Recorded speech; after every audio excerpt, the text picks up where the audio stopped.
talk us through the Oath Keepers' alleged role in the Capitol riot for those who may have forgotten.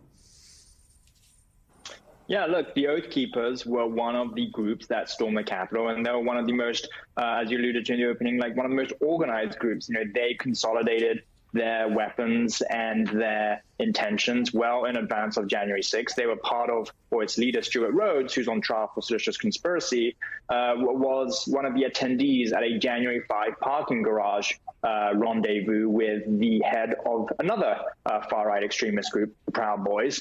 And so prosecutors here, starting next week, want to show that Stuart Rhodes and his top lieutenants were part of a seditious conspiracy to obstruct the certification on January 6th. And the crux of this is the fact that he had a quick reaction force stationed across the river from Washington, D.C., with actual weapons ready to storm the Capitol if they were given the signal to do so.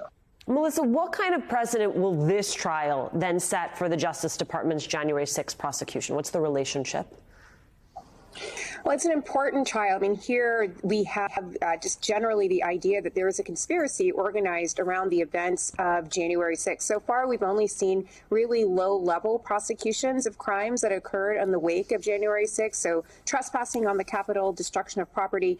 This is the big one, the one where you sort of make the links between individuals on the ground outside of the Capitol and with the larger organization that's believed to have been floating around all of this. But more than that, Stuart Rhodes' defense here is really quite striking, will have huge consequences. He's essentially arguing that the Insurrection Act, a group of statutes that precedes, like it's from the 1800s and the 1700s, essentially authorizes the president broad discretion to dispatch the militia, any militia. And Stuart Rhodes basically is arguing that the Oath Keepers is a militia group. So this is very different from what we've seen before. Typically, militias are organized group raised by the states. That's not what he's arguing here.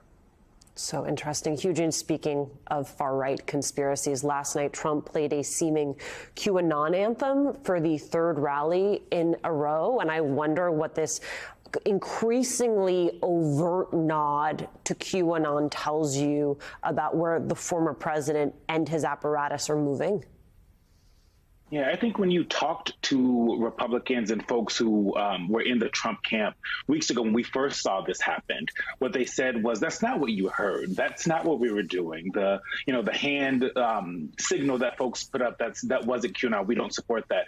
But now we've seen this happen multiple times. And so what it tells us is that once again, Donald Trump is winking and nodding to people who are dangerous to the American people. We've seen it over and over again, right? These are folks who say that the election was stolen and that they'll do whatever they can and did do whatever they felt like they could on January 6th to overturn that election. And I think Donald Trump has always had a very difficult time saying anything bad, even thinking anything bad publicly about folks that are in his camp, right? He is a president and a person who likes to be liked. And that is something that we've seen for a very long time. And that's not going to stop. So it tells us that his flirting with these kind of dangerous folks isn't going to stop. We can think back to that debate between now President Biden and then President Trump, when he said, stand back and stand by to the Proud Boys on stage, right? Instead of just saying, I denounce them and leaving it at that. That is something we have seen from Donald Trump. And I think we're seeing that that is going to continue even as he's a former president.